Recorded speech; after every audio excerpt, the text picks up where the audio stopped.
Welcome to the official RBV Show, the second one of 2024. Well, the lock of the week was basically, 2-0 last week. So the people loved it. The people cashed in. It was a good time for the lock of the week. Um, Everybody came through, and yeah, thumbs up. And I got no complaints about nothing. All right, big day of football news today. First off, Nick Saban, he retired. He's been the coach of Bama for a while now, for many years now. He's won 6 national titles, which is insane.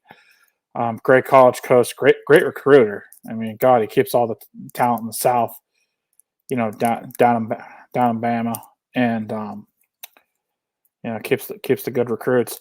Definitely had a big legacy in the game. Left his mark on the game of college football. I don't think there'll ever be another one like Saban. You know, Started out wicked, obviously young with Belichick and the Browns. That was documented on, Cleveland 95 Football Life. I've watched that of Football Life a couple times. It's a good, he's a great coach and definitely will be missed by Bama. It'll be interesting to watch who they get to replace him. I don't know. I mean, jury's out. I mean, who knows these days? Who knows?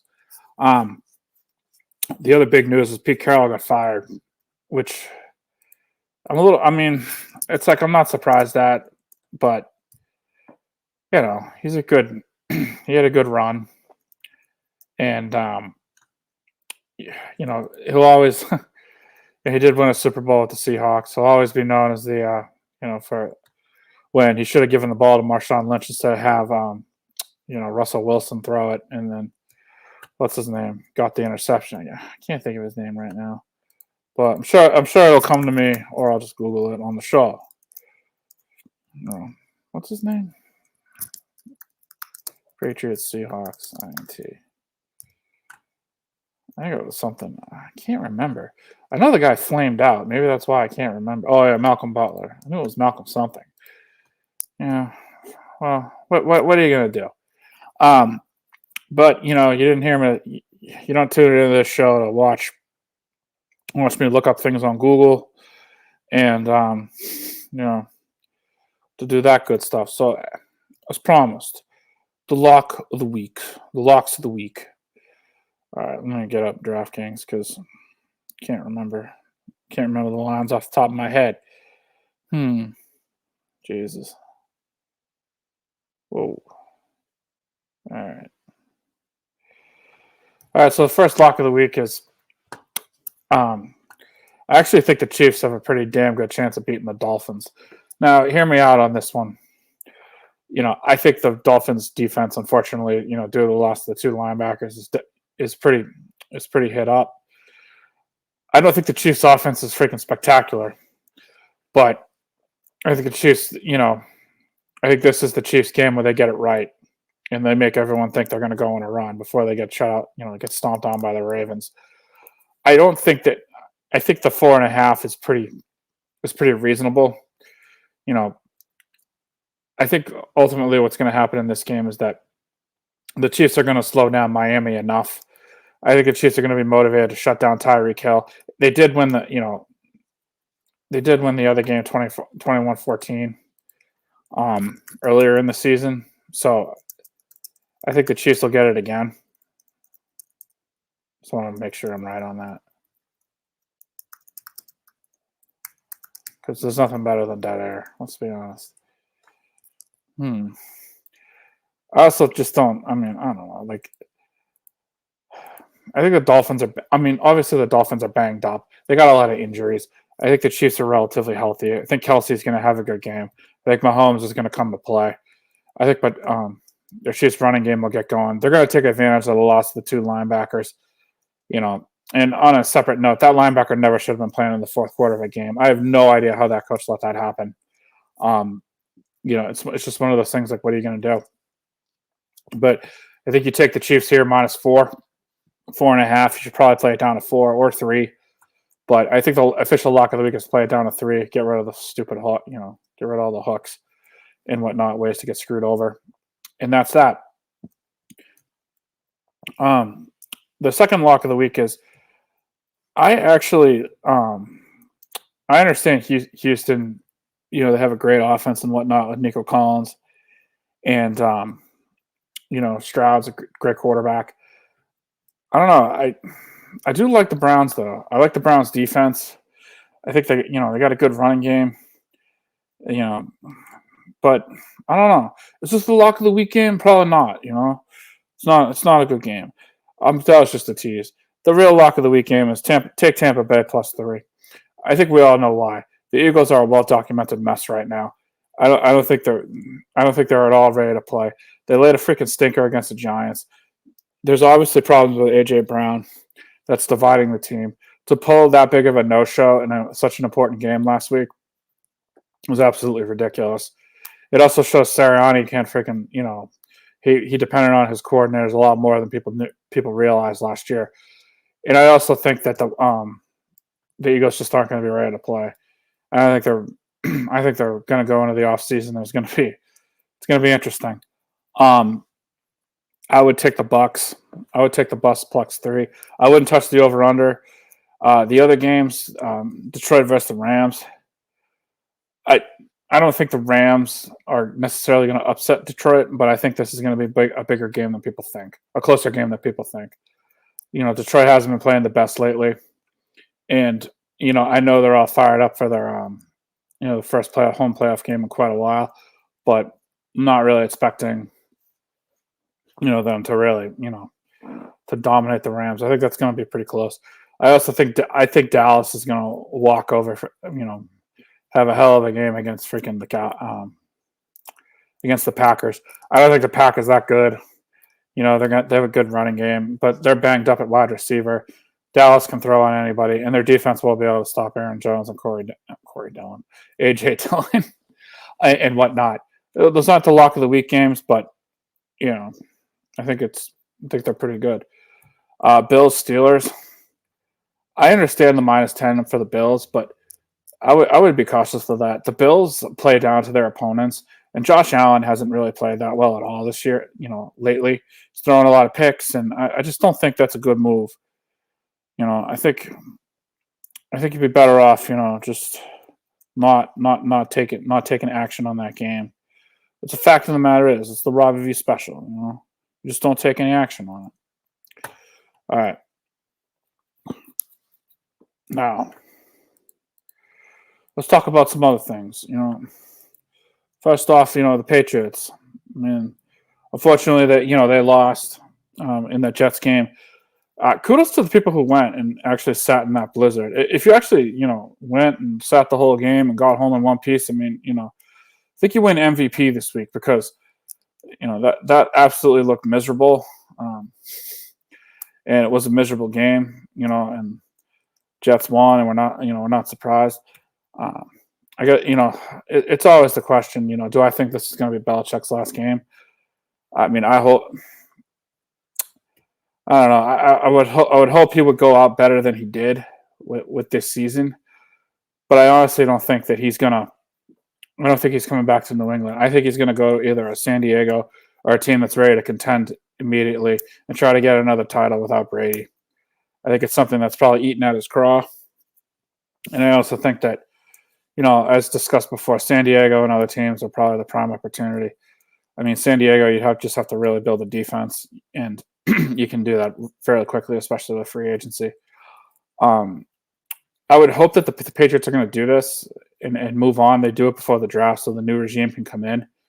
I don't subscribe to the theory that, Gerard Mayo should be the next head coach. I don't know. I don't think Belichick's sons. I mean, I hope they go wherever he's going to go. I think they kind of need fresh blood and just a complete fresh start. I also don't think that if Belichick stays, get a GM in here. I mean, he needs to be stripped of personnel decisions. He hasn't drafted that well. I think that's been well documented. And if I were the Patriots, I think it's just time to go and to move on thoroughly. I also, if we're going to talk about stuff, might as well talk about, what was it? The Bruins are playing well lately, playing good. And let's just talk about the future of the RBV show. Now, I understand that, and Manners brought this up to me. That's wanted to address it. A lot of people would think, what am I going to do? What am I going to talk about after football? And honestly, that is a real thing. And I've thought about it, and I probably will do college basketball picks. When obviously college basketball, pro, and hockey for the weekend. I also love, I love the Masters, and do that, and make some picks for the majors. Also, obviously when baseball season comes around, I love football. It's passion, it's the lifeblood. But you don't have to worry. If you're concerned about the Robbie V show going away after football, don't worry. I'm here. I'm in it for the long haul, folks. Dope of the day goes to not the MBTA, but just South Station in general. It's just fucking train wreck. There's like 8 passed out people there. The city of Boston could be a lot better. It's sad. And you hope those people are okay, obviously, but it wasn't like that 10 years ago. MVPs. I think there's a lot of good MVPs out there. The people who helped out the lock of the week. They gave everyone some money. I mean, they were great MVPs. And there's not much more else you can say on that one. I didn't really have a chance to prepare, which really sucks because it's just been hellaciously busy at work. So it's like, what are you gonna do?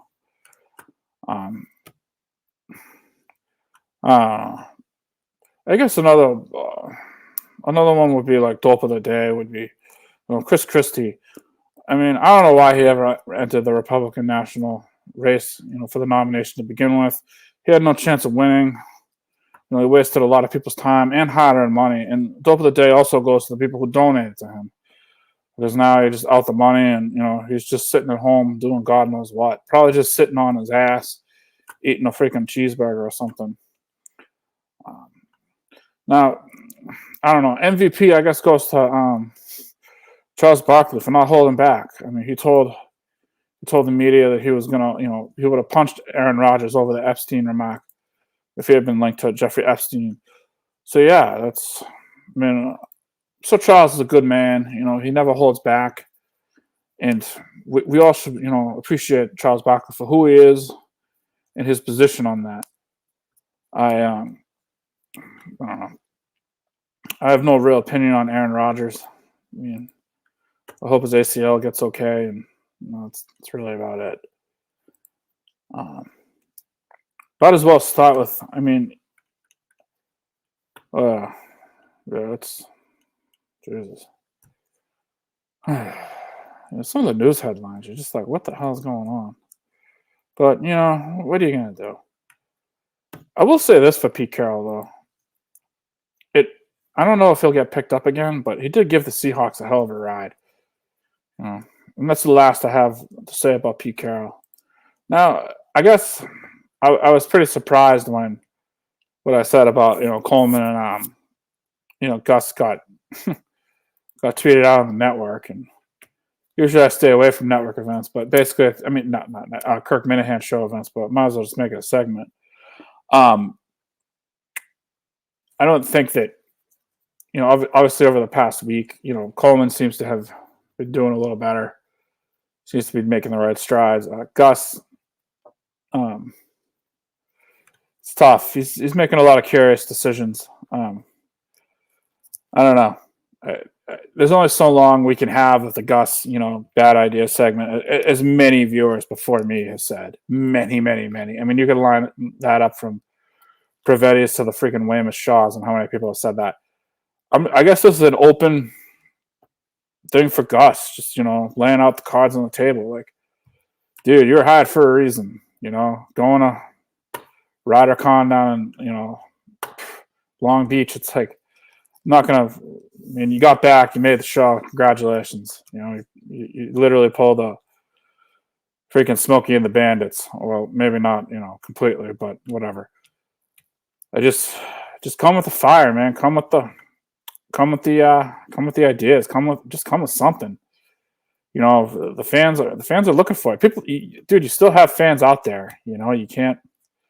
And just make a splash in Portland. I mean, Don't wing it in Portland, for God's sakes. People take time off. People spend good money to come to the show. Don't wing it. I know you won't. I know you said that in jest, but like, come on, man.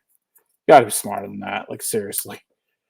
I mean, and I say a lot of dumb shit. It's about the people. The people demand a good Portland show, Gus. I'm counting on you. You and Coleman.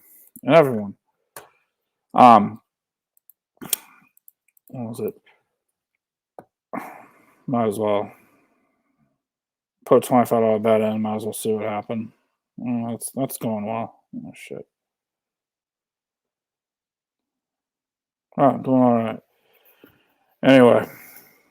Well, actually, no. Fuck. Whatever. All right, well, guys, it's been an interesting show. It's taken a lot of twists and turns. This is Robbie V telling you to watch the freaking Steve from Gloucester show. Mount Kirkmore, Quantum Kirk, Mike and the Minifans, and all the great shows on the network. And obviously, watch the Kirk Minahan show. This is Robbie V with an action-packed show signing off. Thank you.